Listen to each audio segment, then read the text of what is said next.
Hello, Crazy History here. Today we're going to be talking about the Black Tom Island explosion, which happened during World War I. Well, basically, the Black Tom explosion was an act of sabotage by the German agents to destroy US-made munitions that were supplied to the Allies in World War I. The explosions was occurred on July 30th, 1916, in the New York Harbor, destroyed some of $22 million worth of military goods. This incident, which happened prior to the U.S. entry into World War I, also famously damaged the Statue of Liberty. It is considered as one of the largest artificial non-nuclear explosions to ever occur. Concerns over suspicions that this was the fault of the German spies were initially quelled. The International Secret Service at the time stated that mosquitoes were to blame. Sounds like a load of crap to me.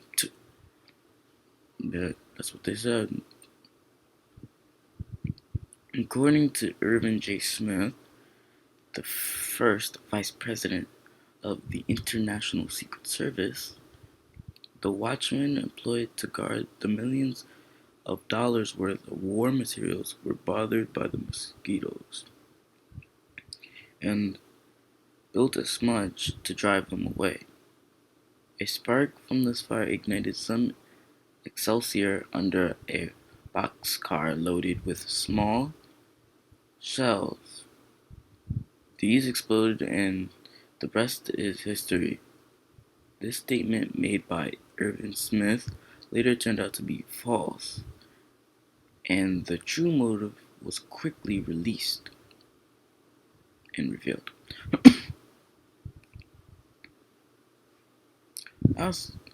Black Tom was the first terroristic act on U.S. soil, not 9/11, not yeah.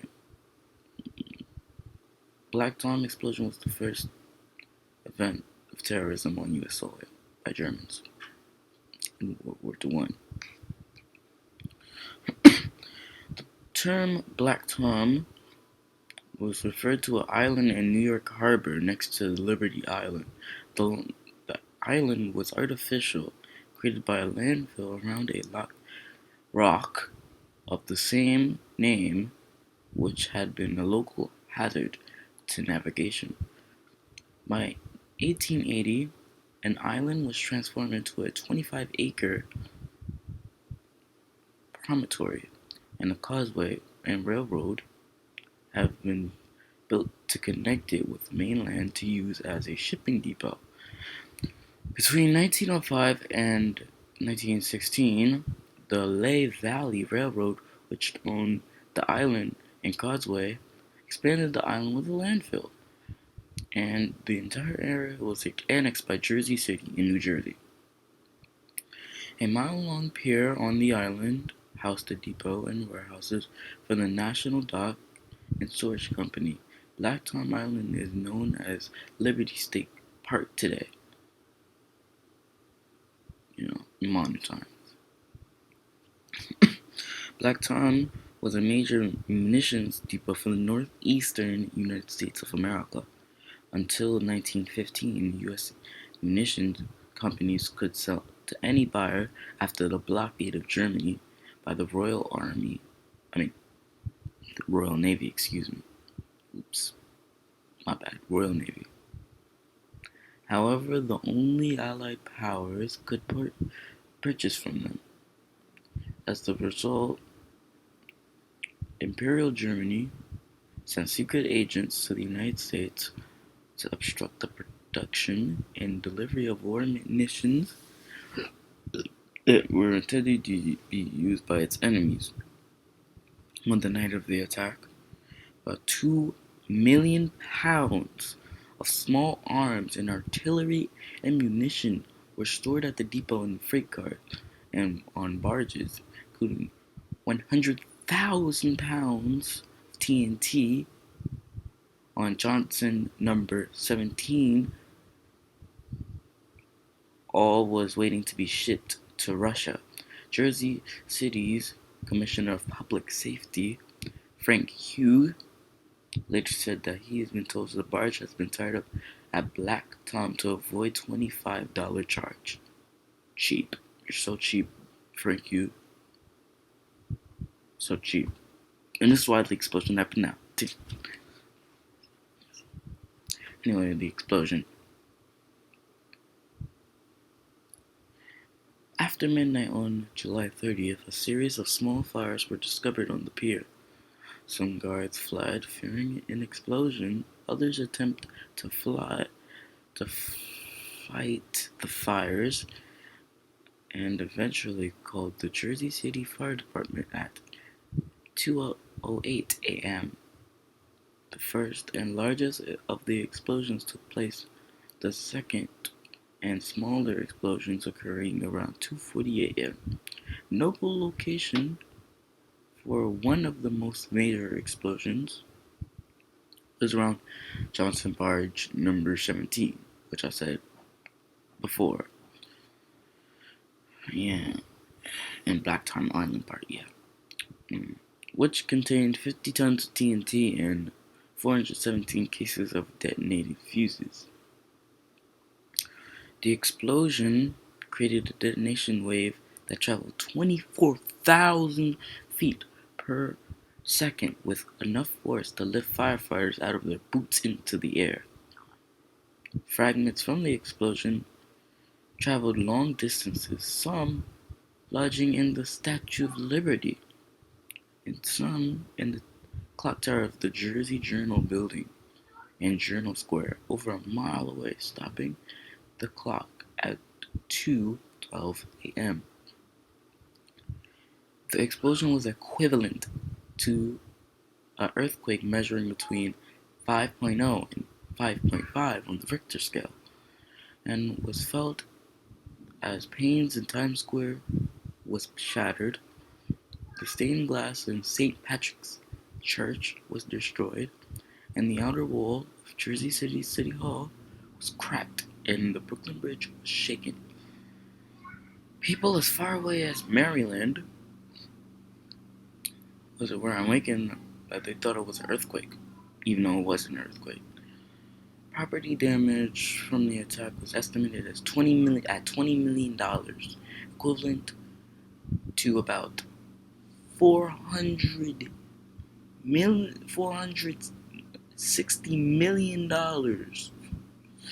in 2018. I don't know how much it is now in 2019. Yeah, I didn't get the details. I might need to do the math. Who knows? I don't feel like doing the math, man. I really don't feel like doing the math.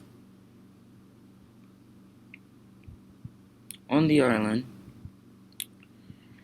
the explosion destroyed more than 100 railroad cars, 13 warehouses, and left a 375 foot by 175 foot crater at the source of the explosion. Damage to the Statue of Liberty was estimated to be $100,000, equivalent to about $2,300,000 in 2018. Of course, I have to do the math for 2019, and I don't feel like doing it. But to go above and beyond for you guys, I will, and I'll most likely tell you, make a video about the money and stuff it costs in total. Make a video on how much it costs to, fix this mess. Property damage from the attack. Immigrants being processed at Ellis Island had to be evacuated to Lower Manhattan. Although one contemporary newspaper report estimated that up to 7 people died in the attack. 4 did die definite. A Jersey City policeman, lay value, val. Sorry for my English, summertime, and you know, let's go back to the story. Anyway, although one contemporary newspaper estimated that up to 7 people died in the attack, 4 did definitely die. A Jersey policeman, LA Valley Railroad chief of police, a 10-week-old infant, and the barge captain. Unfortunately, they died. I was sad. It's really sad. Because a 10-week-old infant died. Just because some Germans wanted. Ooh, I would've, ooh, I don't want to die. I don't want to die in World War One. So how about we just hijack? Ooh, ooh, ooh, ooh. Anyway, to understand why the sabotage took place, it is important to understand the mindset of the actors behind the attack. In August of 1914, most Germans regarded the armed conflict that they was entering in spiritual terms. The war was all above an idea, not a conspiracy aimed at the German territorial aggrandizement. Crap, I can't speak English at all. Sorry, peeps. I can't. It's very unfortunate. Investigation. In the immediate aftermath of the explosion, 2 watchmen who had lit smudge pots to keep the mosquitoes away were questioned by police. Soon determined that the smudge pots had not caused the fire, and that the blast had likely had been an accident. Soon after the explosion, suspicion fell on Michael Christoph, a Slovak immigrant. Christoph has served in the U.S. Army in World War I, but admitted for working for German agents transporting suitcases. So he wasn't treasonous. He wasn't a treasonous traitor. He was just transporting suitcases. That's all he was doing. In 1915 and 1916, while the U.S. were still neutral, according to Christoph, two of the guards at Platon were German agents. So I didn't even need. I didn't even need to say that. It is.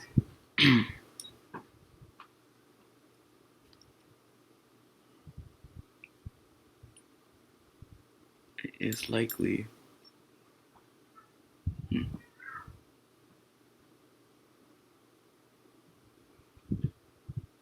Give me a second. Yeah, give me a second.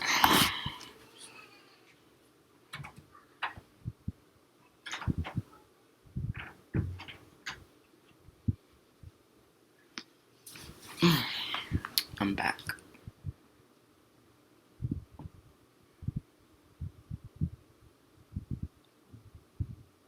Okay, now I'm back. Okay. It is likely that the bombing involved some of the techniques developed by the German agents working for the German ambassador, Count Johann Heinrich von Benstraff. I think that's how you say it. And the German naval intelligence officer Franz Rintelen, using the cigar bombs developed by Dr. Walter Schirrli. Captain Franz von Rintel used many resources at his disposal, including the large amount of money. Captain Franz Rintel used these resources to make generous cash bribes, one of which was notably given to Michael Christoph in exchange for access to the pier. Suspicion at the time fell sorely on German sabotageurs such as Kurt Janik and his assistant Lothar Witzig. who are still judged as legally responsible.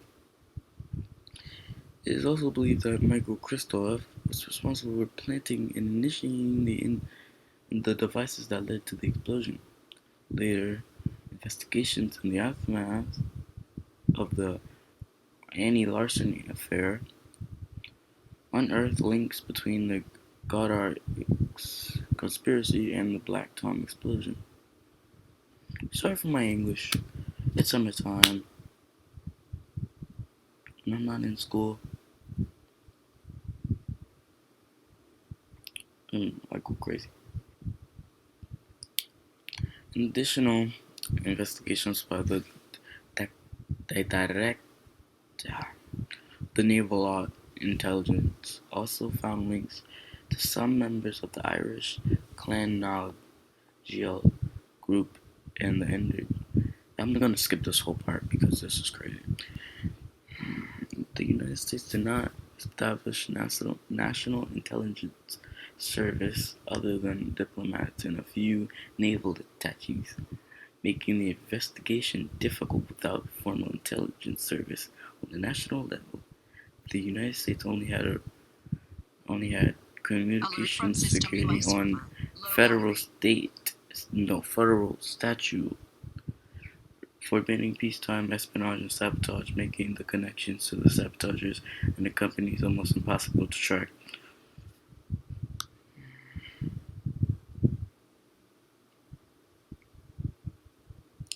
Aftermath. This attack was one of the many during the German sabotage campaign against the United States and is notable for its contribution to the shift of the public opinion against Germany, which eventually resulted in American support to end World War One. The Russian government sued the Lehigh Valley Railroad Company operating the German Tom terminal on the grounds that lacked security. There was no entrance gate, the territory was unlit, permitted the loss of ammunition, and argued that due to the failure to deliver them to the Russian people, they was obliged to replace them.